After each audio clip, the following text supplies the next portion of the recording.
Hello வணக்கம். இன்றைக்கி நம்ம சேனலில் என்ன பார்க்க போகிறோன்னா, ஒரு வித்தியாசமான சட்னி, அதாவது முருங்கைக்கீரையில் எப்படி சட்னி பண்ணலாம் அப்படிங்கிறத தான் பார்க்க போகிறோம். நிறைய பேர் இதை மாதிரி செய்ய மாட்டாங்க, ஆனால் செஞ்சு சாப்பிட்டு பாருங்கள், அவ்வளோ டேஸ்ட்டாக இருந்துச்சு. எப்படி செய்யலாம் அப்படின்னு பார்த்துடலாமா? அடுப்பில் ஒரு வானல் சூடானதும் அதில் கொஞ்சமாக எண்ணெய் சேர்த்துக்கோங்க. எண்ணெய் நல்லா சூடானதும் அதில் கடலைப்பருப்பு சேர்த்துக்கலாம். கடலைப்பருப்பு கொஞ்சம் செவந்து வரணும். இது கூடயே உளுத்தம்பருப்பு சேர்த்துக்கலாம். இது நல்லா செவந்து வரணும், அந்த அளவுக்கு இது நல்லா வறுபடணும்.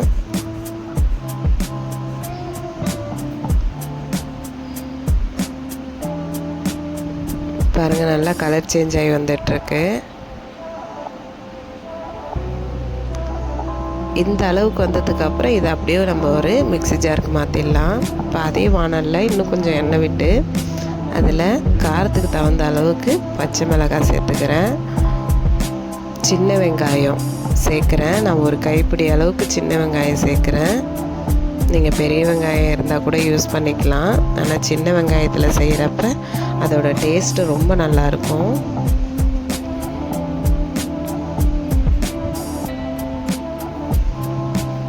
நான் ஒரு 6-7 பல் பூண்டு சேர்க்குறேன். இப்போ இதெல்லாம் நல்லா செவந்து வரணும்.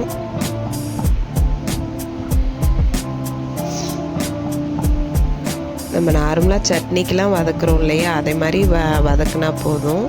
இதில் ஒரு கைப்பிடி அளவுக்கு முருங்கைக்கீரை சேர்க்குறேன். முருங்கைக்கீரை வீடியோ ஆல்ரெடி நம்ம சேனலில் போட்டிருக்கேன், வேணுங்கிறவங்க செக் பண்ணி பாருங்கள். முருங்கைக்கீரையில் நிறைய சத்துக்கள் இருக்குது. இதை வாரத்தில் 2 நாள் அல்லது 3 நாள் நம்ம உணவில் சேர்த்துக்கிட்டோன்னா ரொம்ப நல்லது உடம்புக்கு. முருங்கைக்கீரையோட அந்த பச்சை ஸ்மெல்லாம் போகிற அளவுக்கு இந்த அளவுக்கு நல்லா வதங்கி வரணும். நல்லா வதக்குனதுக்கப்புறம் நான் ஒரு அரை மூடி அளவுக்கு தேங்காய் துருவல் எடுத்திருக்கேன். இதையும் நம்ம இது கூட சேர்த்து நல்லா வதக்கிக்கணும். நம்ம சட்னிக்கெலாம் சேர்ப்போம் இல்லையா புளி, அதே அளவுக்கு நம்ம புளி சேர்த்துக்கணும் கொஞ்சமாக. இப்போ முருங்கைக்கீரையோ பச்சை வாசனைலாம் நல்லா போகிற அளவுக்கு வதக்கிக்கணும். ஏன்னா சட்னிங்கிறனால பச்சை வாடை இருந்ததுன்னா நல்லா இருக்காது. இப்போ அதை அப்படியே ஒரு மிக்ஸி ஜாருக்கு மாற்றிக்கலாம்.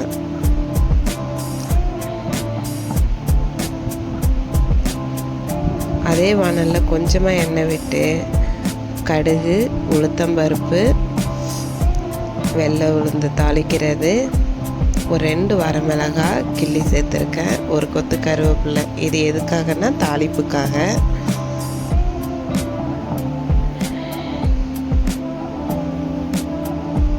இதில் கொஞ்சமாக தண்ணி விட்டு இப்போ நம்ம அரைச்சி எடுத்துக்கணும்.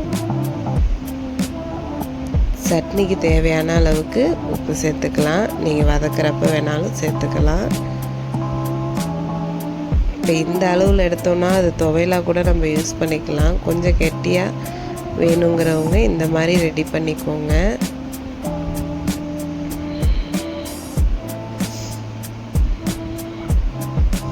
பாருங்கள், அவ்வளோதான், சூப்பராக சட்னி ரெடியாகி வந்துடுச்சு.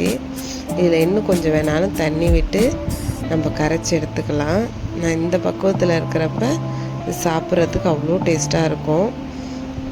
அவ்வளோதாங்க, முருங்கைக்கீரை சட்னி ரெடி பண்ணியாச்சு. நீங்களும் ட்ரை பண்ணி பாருங்கள்.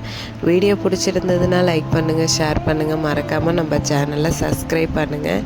இது மாதிரி டெய்லி ஒரு வீடியோஸ் நம்ம சேனலில் வரும். எல்லோரும் சப்போர்ட் பண்ணுங்கள். தேங்க்யூ.